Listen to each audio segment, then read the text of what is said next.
US has attacked missile launches in Iran and several mine-laying boats, so the US has said, which is obviously very true. Does it derail the peace process? Probably not. Does Iran respond? Most certainly vocally, but whether they respond in kind remains to be seen. If they were active doing something, it's not out of the ordinary that perhaps the US could interfere with that.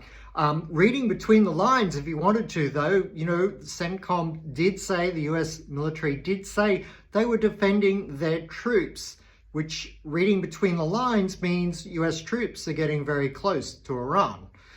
That's one way of reading between the lines on that. Nevertheless, oil is again bouncing just a little bit, but not bouncing back where it was, and a little bit hesitant, which is to be expected. Meanwhile, US equities continue to price in a Nirvana peace deal is already in place, and let's get on with the main game. But the main game could still switch back to the Middle East. So do be a little bit cautious of that. My biggest trade of the moment is the US dollar, selling the US dollar. The caveat on that is that if there were a resumption of hostilities between the United States, Israel, and Iran, then you could see yet another safe haven bounce for the US dollar. So that's the caveat on selling the US dollar. The reason I'm so bearish the US dollar is obviously an out of control fiscal crisis that is only getting worse. And now it is very obvious and clear that neither side of politics in the United States has any real interest in reining in the budget largesse, the excessive spending and printing of money that is going on there, which is debasing their currency, of course, but that debasement has not been felt for a while because of this US dollar safe haven flow over the Iran war.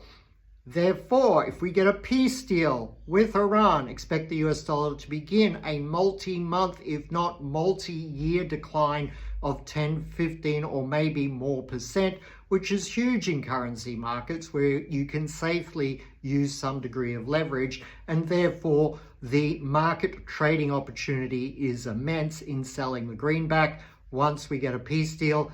And should there be a resumption of war, I would think within days or a couple of weeks, we will have seen the full safe haven flow to the US dollar, and it would be an opportunity to sell. So, looking to sell should the US dollar begin to break lower again here against the Australian dollar and the euro. I think buying gold in that environment would be also against the US dollar, would also be an interesting trade.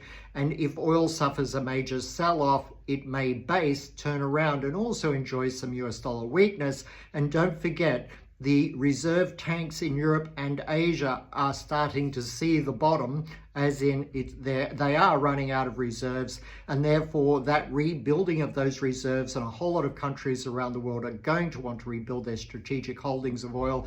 That could well see the oil price again rally and remain uncomfortably high for the global economy. So the global economic outlook is still a little dimmed by the shortage of oil, which at the moment is around 12 to 13% of what it used to be. cliffordbennett.com.au. Again, I'm going to the end of the week because I didn't get to tell everyone last week.